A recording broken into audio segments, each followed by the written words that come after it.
So I have a couple mountain bikes, but I wanted to get a bicycle for dirt road riding, one that was rigid and had disc brakes because I just love disc brakes and can't stand rim brakes. But most of the bikes, whether they were comfort or true cyclocross bikes, didn't have low enough gearing for some of the dirt roads that I ride. Many of them have extended segments of 13% grade, and one even goes up to 20% in places. I really wanted to get a 1-to-1 gear ratio, and I couldn't find anything like that, and I tried to find out from one of the local bike shops if I could change the gearing on one of the bikes that they could get me, and they couldn't really give me an answer. So I happened to go to the Arcadian Shop in Lenox, and I talked with Ken Gonzalves, and he had in stock a Cannondale CAADX Ultegra disc brake bike, and I mentioned to him about how I wanted to change the gearing, and he could tell me right off the bat what I could and could not do.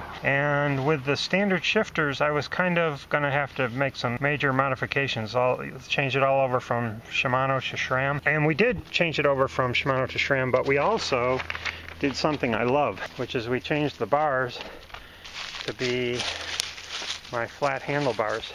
Here's what we did. The gearing on the back was nothing like this.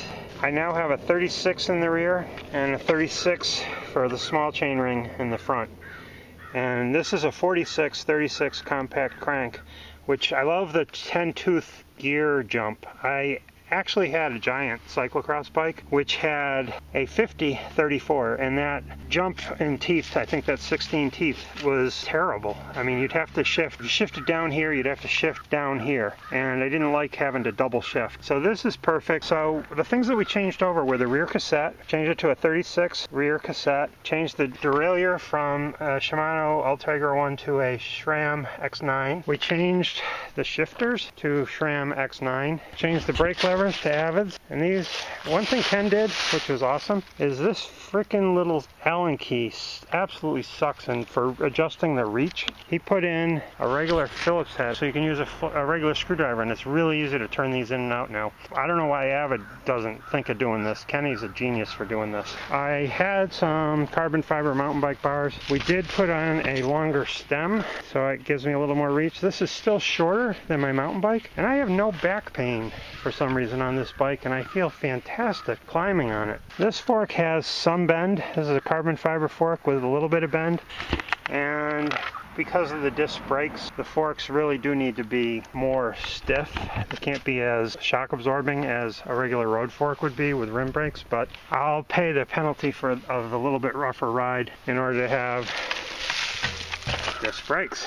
These tires, Schwalbe Sammy Slicks, have a file tread, and that tread is really good on dirt roads. Now, I'm going to take it today and go climb up the highest mountain in Massachusetts via a dirt road that goes to Ashford, which has 20% grade. I'm a little worried my 1-to-1 gear ratio is going to be tough, but I'm trying to beat a friend of mine who on Strava, this is like a 9-mile uphill ride. He's done 127.57, and I'm in second place with 130.17. So I'm going to try to beat him, and we'll see how it goes. Previously, I've ridden this on my mountain bike, which had a 22 in the front and a 34 in the back. So that's probably a ratio of somewhere around 0.6. But now I have 36, so I have a 1-to-1 ratio, and it's going to be a lot harder to climb that 20% grade section. I hope I don't have to walk, because that'll probably ruin my time. But I think everywhere else I'll be faster and with less effort. So let's see how it goes. It's supposed to be 50 degrees and sunny today. Should be a great day to go up the mountain, and it's going to be the last good day. It's going to be in the 30s and snowing tomorrow. So if I can beat Larry's time, he's going to have to freeze his ass off or wait till next year to beat my time. Okay, we're coming up to Scott Road. This is the start.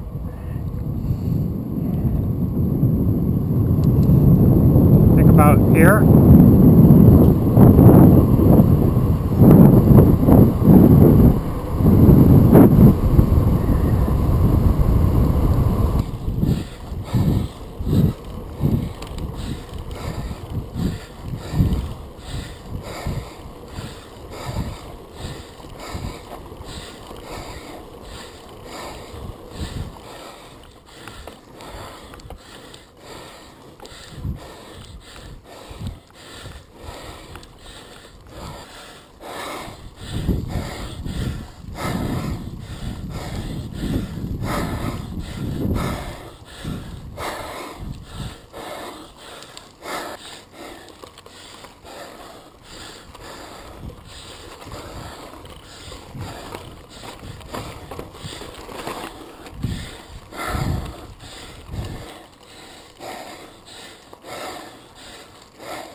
Road's a little soft. I think the frost is coming out of the ground. Oh man, the gate's closed.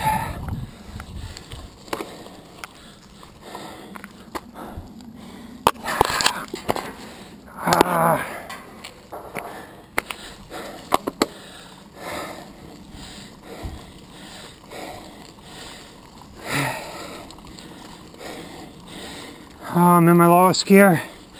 Not even on the steep part yet.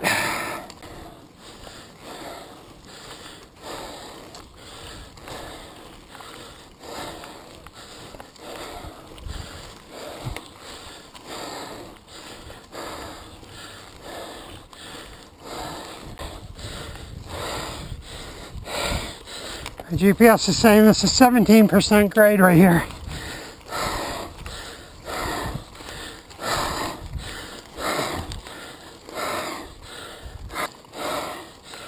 Now it's saying 24%, but I don't know if I believe that. 21, 19. Back to 17.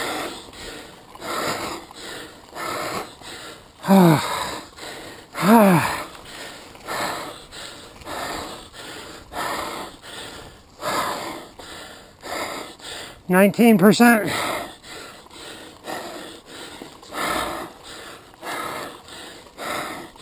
25.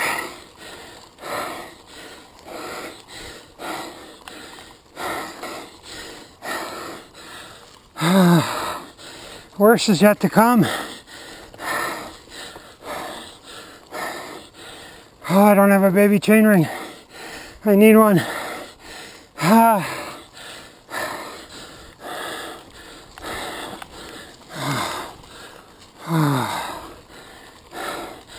This says 31%, but I don't believe it. But it's steep. 27, 24, 21. I think it's a little over 21, around 20%. I mean, I can't even think. Oh, I hate this section.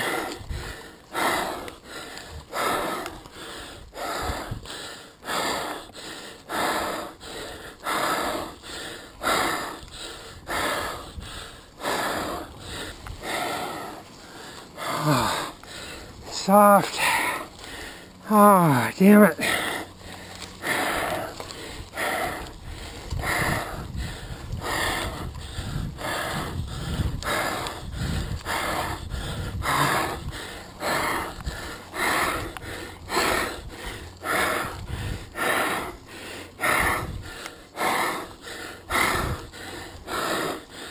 Oh, shit.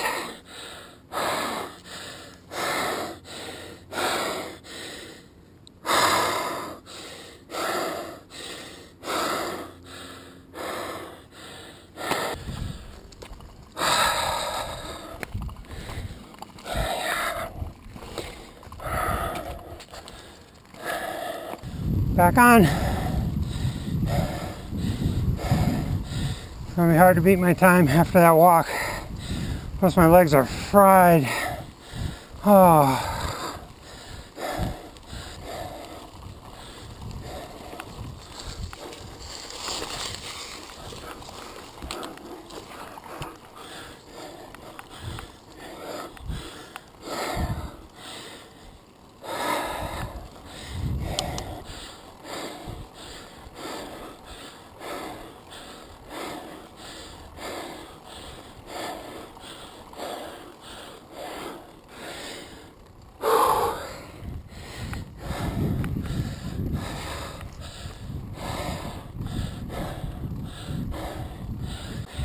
Hey George, what the hell are you doing up here?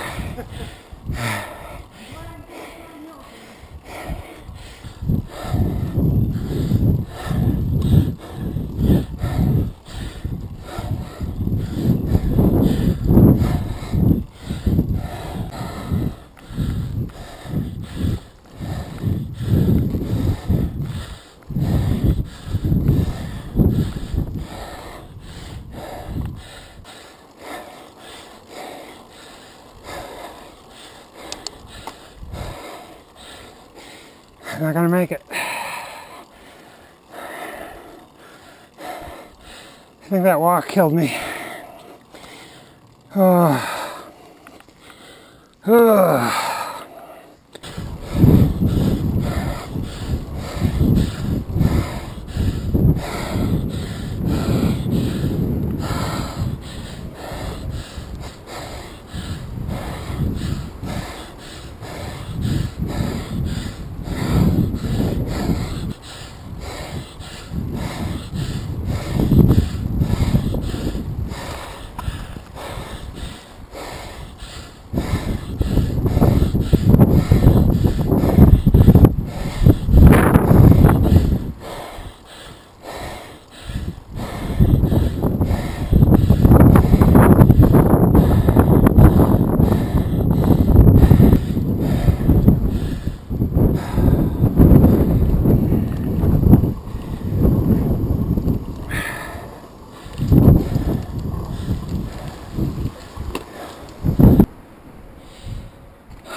Okay, let's see how we did on Strava. Since my lap time reset on my watch, I have no idea whether or not I beat Larry.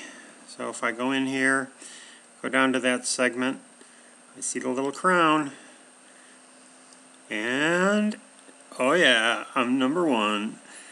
I beat Larry by 2.5 minutes. So the gearing on that bike isn't ideal for that particular ride, but for almost every other ride that I do, it's more than adequate.